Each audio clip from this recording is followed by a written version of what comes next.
though many people tend to think of baldness as a sign of wisdom. Historically and in popular culture, the lack of hair has been associated with a number of qualities that are not necessarily positive. In fact, a lack of hair has long symbolized other characteristics, like evil or freakishness.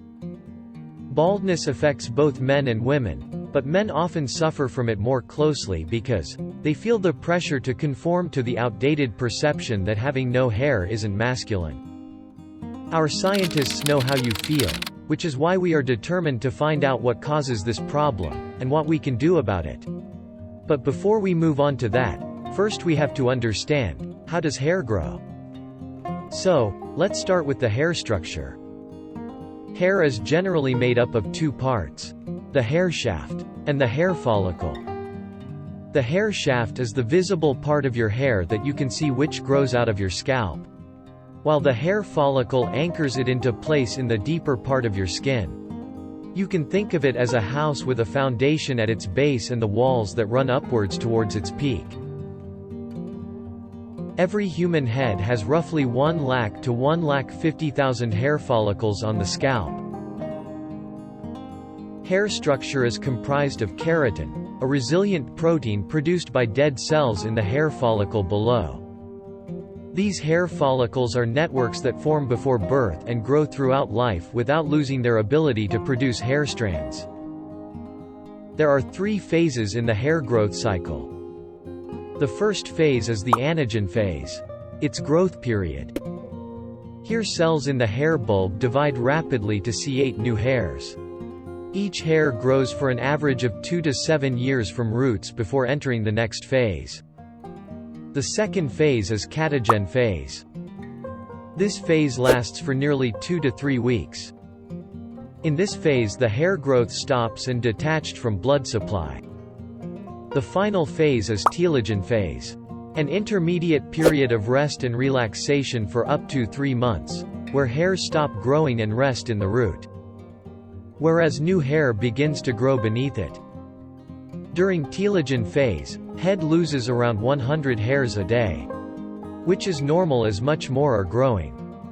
There are times when the scalp may not sprout hair upon further inspection. This situation is called baldness, which can possibly be attributed to a most common condition known as male pattern baldness. In men, and some women, hair will appear in certain areas and disappear in others.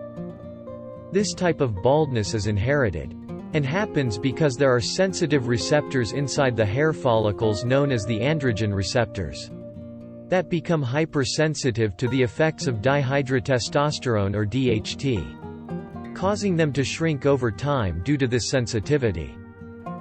DHT is an antiproduct found within testosterone naturally made from the body. One could possibly have hair that grows shorter than before or even experience what is commonly referred to as bald spots, where they are barely noticeable unless one is looking closely. Too much stress can cause one to lose their hair, and become susceptible to scalp infection.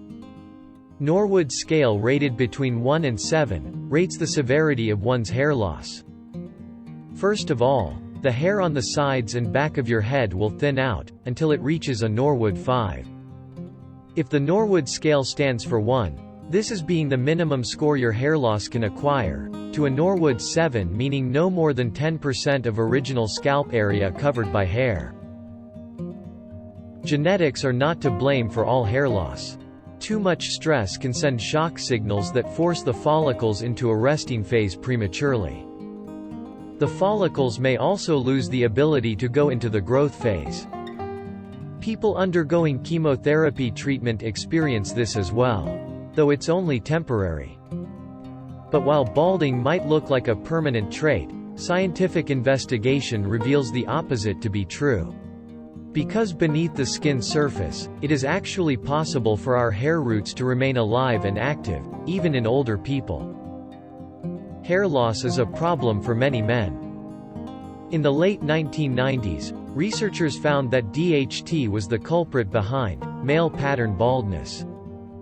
The conversion of testosterone to DHT or dihydrotestosterone weakens hair follicles and prevents them from growing thick and healthy new hair. But more recent research indicates that there is a hormone called stem cell factor or SCF, which is also involved in this process, working with another hormone called hedgehog signaling pathway factors, also known as HPFs or HHPs. So now scientists are trying to find substances that will control the activity of these stimuli, so as to encourage the growth of new hair. Thanks for watching. Please like and subscribe our channel, Nut Farm, for more health updates.